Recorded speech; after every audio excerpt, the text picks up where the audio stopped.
Ocarina of Time is structured as an initiatory map of consciousness. Its world is not external geography. It is the inner anatomy of the aspirant undergoing alchemical regeneration. The hero represents the solar self, the awakened center of awareness. Not the personality, not the ego. The mediating principle between heaven and earth. The land of Hyrule is the body and psyche as a unified temple system. Every region corresponds to an element, a planetary force, and a stage of inner transmutation.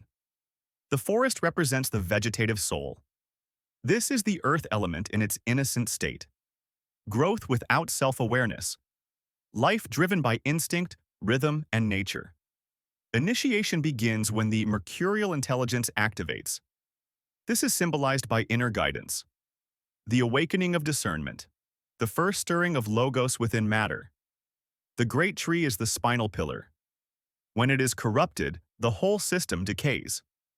This shows that imbalance in consciousness begins at the axis. The descent into the inner tree is the first alchemical operation. Calcination of false structures. The exposure of distorted perception. Single vision consciousness collapses when exposed to light.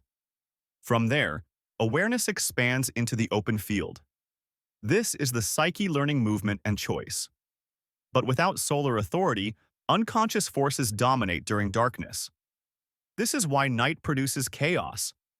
The royal feminine principle governs destiny here. Intuition precedes intellect. True sight always comes before action. Sound becomes the operative force of transformation. The ocarina represents breath, vibration, and sacred resonance. Reality responds to tone, not effort. This is astro-theological law. Each melody aligns the inner system with cosmic timing. Time is not linear. Time is harmonic. The stones of power represent the lower triad: body, emotion, and will. Earth, water, and fire must be stabilized before ascension is permitted. The Temple of Time is not a building. It is the heart center. The junction where temporal consciousness meets the eternal. The sword is the vertical axis. The awakened spinal current. The will aligned with divine order. When consciousness is not yet integrated, ascent is delayed. Initiation pauses until maturation occurs. The 7-year sleep reflects planetary gestation. The solar self must fully form before authority can be wielded. When awakening occurs, the world appears broken. This is the shock of illumination. Seeing reality without illusion.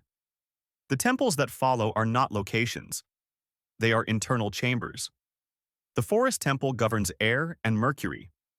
This is the realm of thought, memory, and astral images. Distortion here produces confusion and looping patterns. Only clarity dissolves illusion.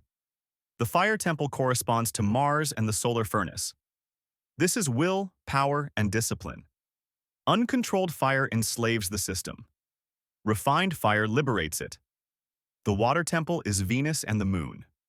Emotion, reflection, subconscious flow. This is the most difficult chamber because attachment resists transformation. Only balance allows movement. The shadow temple represents Saturn. Fear, death, and karmic residue. This is where the aspirant confronts mortality and limitation. Saturn must be faced directly, not avoided. The spirit temple unites sun and moon, masculine and feminine, past and future. This is integration.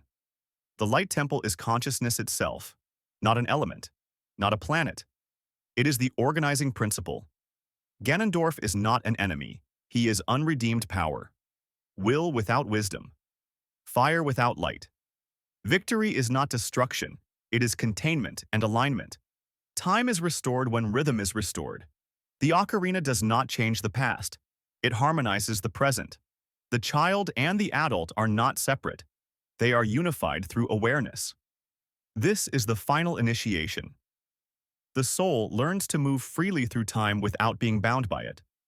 The hero returns to silence. Because initiation is internal, and the temple remains within.